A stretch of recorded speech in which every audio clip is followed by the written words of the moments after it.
Welcome to another episode of Trainer Tip of the Week. This week I want to chat with you a little bit about mobility work. This is something that I'm seeing become more and more popular in the fitness industry.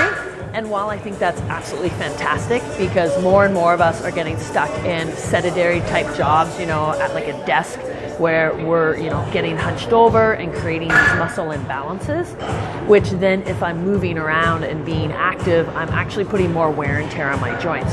So it's great. But on the other hand, like anything that becomes kind of trendy in the fitness industry, I feel like a lot of people don't have a complete understanding on what it is they're trying to do. And when they miss out on key components, then they don't reap the full benefits.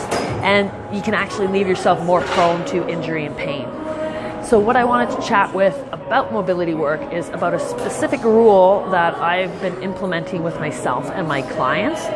And that rule is when we're being physically active and we're doing mobility work before being active, we never release something unless we know why that area needs to be released.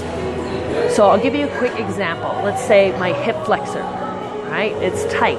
So I lay on the lacrosse ball before working out. So that releases my hip flexor and then I go do my workout. Why is that bad?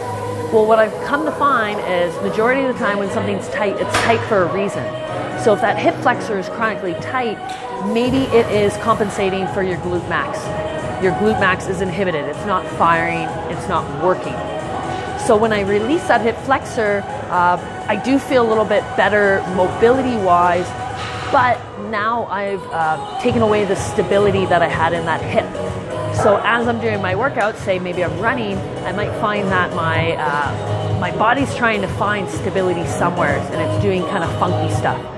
If say you're doing a sport, something like contact, like football, now you have an unstable hip, and if you get hit, you're more likely you're going to suffer a major injury.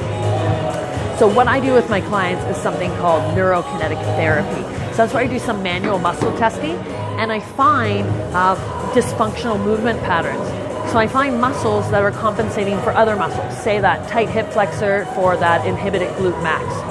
So then my clients before working out, they'll release their hip flexor by laying on that lacrosse ball, but then afterwards they'll roll onto their back and they'll do like a glute bridge to activate their glute max. This way now we have stability in our hip while we're working out, and by now correcting that dysfunctional movement pattern, that hip flexor is going to be a lot happier and it's not going to tighten up the way it was. Hope you enjoyed.